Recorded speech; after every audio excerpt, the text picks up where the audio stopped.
Hello నమస్తే. మణిపూర్‌లో రాష్ట్రపతి పాలన విధించారు. మనందరికీ తెలుసు మణిపూర్‌లో మన చీఫ్ మినిస్టర్ రాజీనామా చేశారు. ఆయన రాజీనామా చేసిన తర్వాత కొత్త ప్రభుత్వం ఏర్పాటు చేయటానికి సరిపడ్డటువంటి బీజేపీకి ఎమ్మెల్యేలు ఉన్నారు. ఉన్నప్పటికీ కూడా మరి రాష్ట్రపతి పాలన ఎందుకు విధించారు అనేది ఒక పెద్ద క్వశ్చన్ మార్క్. ఇప్పుడు బీజేపీ వాళ్ళకి సరిపోయినటువంటి గవర్నమెంట్ ఫామ్ చేసేటువంటి స్ట్రెంగ్త్ ఉంది బీజేపీకి మణిపూర్లో. మరి అయినా సరే వీళ్ళు రాష్ట్రపతి పాలన విధించారు. అంటే అర్థం ఏంటంటే అక్కడ గవర్నమెంట్ ఫామ్ చేయటానికి సరిపడా ఎమ్మెల్యేలు ఉన్నప్పటికీ ఏ వ్యక్తిని కూడా నాయకుడిగా ఎన్నుకోవటానికి కాన్సెన్సస్ రాలేదు. కాన్సెన్సస్ అంటే వాళ్ళకి ఒక అగ్రిమెంట్ అనేది రాలా. ఏ నాయకుడిని వాళ్ళు ఒప్పుకోలేదని మనకు ఒకటైతే అర్థమైంది. ఓకే, పక్కనే కన్స్ట్రక్షన్ జరుగుతుంది, మీకు ఏమైనా నాయిస్ వస్తే క్షమించండి. ఓకే, ఇప్పుడు గత 21 నెలలుగా మణిపూర్లో జరుగుతున్నటువంటి ఒక సీక్వెన్స్ ఆఫ్ ఈవెంట్స్ని మనం నక్షల్లో చూస్తే, మొట్టమొదట మే 3, 2023 గొడవలు లెగిశాయి. బాగా వైలెన్స్ వచ్చింది. మే 3, 2023 గవర్నమెంట్ ఏం చేసిందంటే షూటెడ్ సైట్ ఆర్డర్ ఇచ్చేసింది.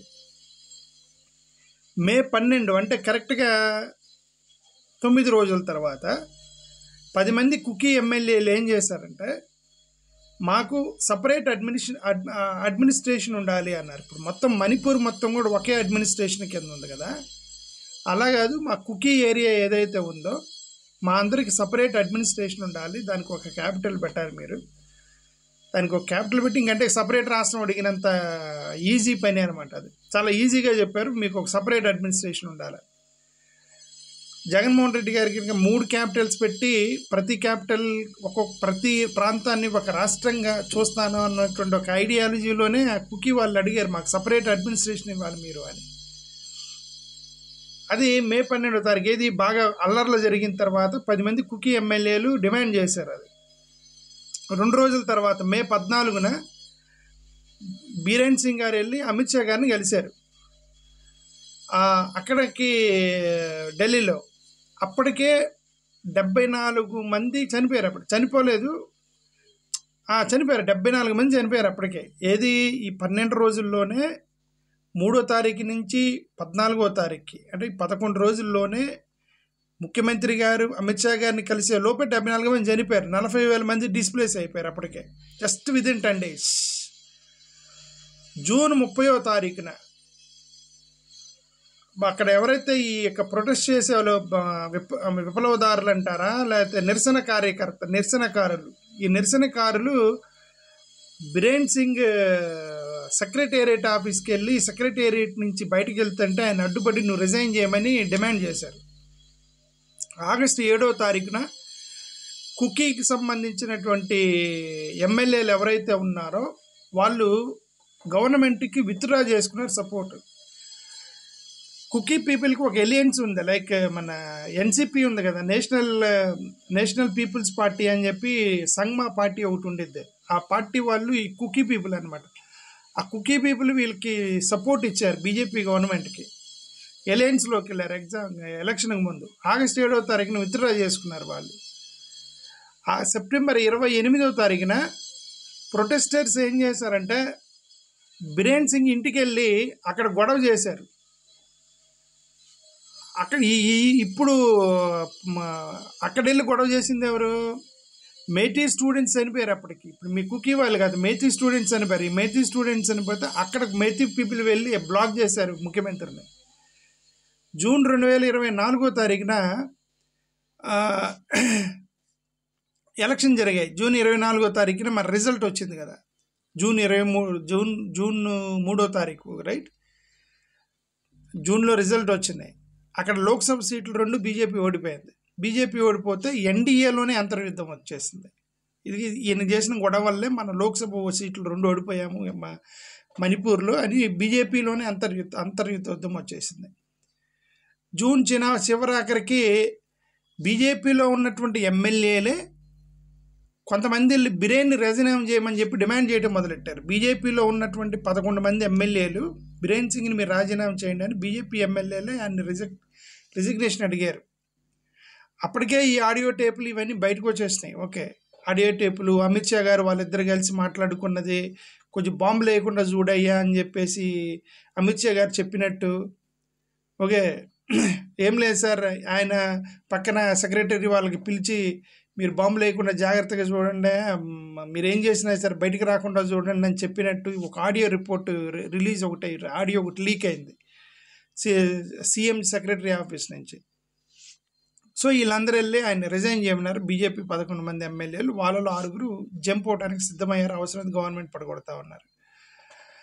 సో ఆగస్టున బిరేన్ ఏమన్నారంటే ఒక ప్రెస్ మీట్ పెట్టి 6 నెలల్లో నేను నార్మలైజ్ చేస్తాను రాష్ట్రాన్ని, లేదంటే నేను రిజైన్ చేస్తాను అన్నాడు. ఒక ప్రతిజ్ఞ చేశాడు, 6 నెలల్లో నేను కంట్రోల్ చేస్తాను గొడవలు మొత్తాన్ని, నేను రిజైన్ చేస్తాను లేదంటే అని చెప్పేసి ఆయన సీఎం గారు చెప్పారు. మరి 6 నెలలు అంటే ఆగస్టు అంటే మరి ఫిబ్రవరికి 6 నెలలు అవుతాయి కదా, ఆయన ఆగస్టులో ఉన్నారంటే. కాబట్టి ఫిబ్రవరి 9, 2025 6 నెలలు అయిపోయింది, ఆయన రాజీనామా చేశారు. ఈ మధ్య 1వ తారీఖు జనవరి 1వ తారీఖు హ్యాపీ న్యూ ఇయర్ చెప్తూ ఆయన క్షమాపణ చెప్పాడు ప్రజల మొత్తానికి, నేను క్షమాపణ చెప్తున్నానని. సరే, ఈయన రిజైన్ చేసిన తరువాత అయినా సరే వాళ్ళు సరే బిరేన్ సింగ్ని మార్చమన్నారే తప్ప మరి అక్కడ గవర్నమెంట్ ఎందుకు ఫామ్ చేయాలనేది క్వశ్చన్ మార్క్ వచ్చింది. వాళ్ళకి సఫిషియెంట్ పీపుల్ ఉన్నారు కదా, అంటే ఈ ఎన్సిపి నేషనల్ పీపుల్స్ పార్టీ ఏదైతే ఉందో ఎన్పిపి, వాళ్ళు విత్డ్రా చేసుకున్నప్పటికీ సరిపోయినంత డేటా వాళ్ళకి ఎమ్మెల్యేలు ఉన్నారు. సడన్గా నిన్న రాష్ట్రపతి పాలన విధిస్తున్నట్టు గవర్నమెంట్ డిక్లేర్ చేసింది. ఇది రాష్ట్రపతి పాలన విధించడం అనేది ఇది 11వసారి దేశంలో కదా సార్, ఓన్లీ మణిపూర్లోనే 57 సంవత్సరాల చరిత్రలో ఇది 11వసారి మణిపూర్లో ఈ యొక్క రాష్ట్రపతి పాలన విధించడం. ఫస్ట్ అక్టోబర్ 25, 1967 అక్టోబర్ 25 నుంచి 1968 ఫిబ్రవరి 18 వరకు, అంటే 6 నెలలు గవర్నమెంట్ రాష్ట్రపతి పాలన నడిచింది. 1967లో ఫస్ట్ టైం. అప్పుడు ఎందుకు అయిందంటే గవర్నమెంట్ పడిపోయింది. అప్పుడు గవర్నమెంట్ పడిపోయి ఎవరికి మెజారిటీ రాలేదు. కాబట్టి వాళ్ళు ఏం చేశారంటే మళ్ళీ నెక్స్ట్ ఎలక్షన్ పెట్టడానికి 6 నెలలు టైం తీసుకున్నారు. ఈలోపు రాష్ట్రపతి పాలన విధించారు మొట్టమొదట మణిపూర్లో. నెక్స్ట్ రాష్ట్రపతి పాలన 1969లో జరిగింది. ఇక్కడ ఏంటంటే ఈ లా అండ్ ఆర్డర్ దెబ్బతింది, insurgency law and order situation బాగా దెబ్బతింది. ఇక్కడ బాగా గొడవలు వేసాయి కాబట్టి ఇక్కడ అక్టోబర్ 17, 1969 నుంచి 72 వరకు, అంటే 3 సంవత్సరాల రాష్ట్రపతి పాలన నడిచింది. లాంగెస్ట్ మణిపూర్లో 3 సంవత్సరాల రాష్ట్రపతి పాలన నడిచింది మణిపూర్లో. అది 3వసారి జరిగింది, అది 2వసారి, మళ్ళీ ఇంకొకసారి కూడా జరిగింది. ఇది ఎప్పుడు జరిగిందంటే 77లో జరిగింది. 77లో ఇక్కడ కూడా మళ్ళీ గవర్నమెంట్కి ఎవరికి మెజారిటీ రాలేదు, గవర్నమెంట్ ఫామ్ అయిపోయింది. సో రాష్ట్రపతి పాలన జరిగింది. 79, 80 మధ్యలో మళ్ళీ ఇంకొకసారి రాష్ట్రపతి పాలన వచ్చింది. ఇది ఎందుకంటే కరప్షన్ ఛార్జెస్, గవర్నమెంట్ బాగా కరప్షన్ చేశారని చెప్పేసి గవర్నమెంట్ని విత్డ్రా చేసేసారు. చిన్న రాష్ట్రం అయినా సరే వాళ్ళు మణిపూర్లో చిన్న రాష్ట్రమే అయినప్పటికీ కూడా కరప్షన్ని వాళ్ళు టాలరేట్ చేయట్లేదు, గొడవల్ని టాలరేట్ చేయట్లేదు. ఊరికే గవర్నమెంట్ పడిపోతుంది, ప్రజలు ఊరికే తిరగబడుతున్నారని అర్థం. ఓకే, తర్వాత 77లో మళ్ళీ వచ్చేసింది. అది గవర్నమెంట్లో ఉన్నటువంటి చాలామంది ఎమ్మెల్యేలు డిఫెక్ట్ అయ్యారంటే they shift to other parties and government పడిపోయింది. మళ్ళీ 81లో వచ్చింది, మళ్ళీ ఇక్కడ డిఫెక్షన్స్ అయ్యాయి, ఎమ్మెల్యేలు వేరే పార్టీలోకి వెళ్ళిపోయారు, మళ్ళీ రాష్ట్రపతి పాలన పెట్టారు. మళ్ళీ 92లో పెట్టారు. 93లో నాగా కుకీకి సంబంధించినటువంటి క్లాషెస్ జరిగాయి, గొడవలు వేసారు. నాగా కుకీ ఇక్కడ జనాభాలో క్లాషెస్ జరిగాయి. 2001, 2002లో మళ్ళీ జరిగింది. ఇక్కడ ఏంటంటే గవర్నమెంట్ మెజారిటీ నిరూపించుకోలేకపోయింది, మళ్ళీ పడిపోయింది. ఇంక ఫైనల్గా ఇప్పుడు మళ్ళీ 2025లో 11వసారి ఈ కుకీ మేతీల మధ్య జరిగినటువంటి అల్లర్ల గొడవంగా బిరేన్ సింగ్ రిజైన్ చేసినప్పటికీ ఆయనకి సక్సెసర్ కూడా పెట్టలేనటువంటి పొజిషన్లో బీజేపీ ఉండి రాష్ట్రపతి పాలన విధించింది 11వసారి. ఇది మణిపూర్లో జరిగినటువంటి ఇన్ నట్షెల్. Thank you. ఏదైనా సరే ఇది ఒక గుణపాఠం లాంటిదే.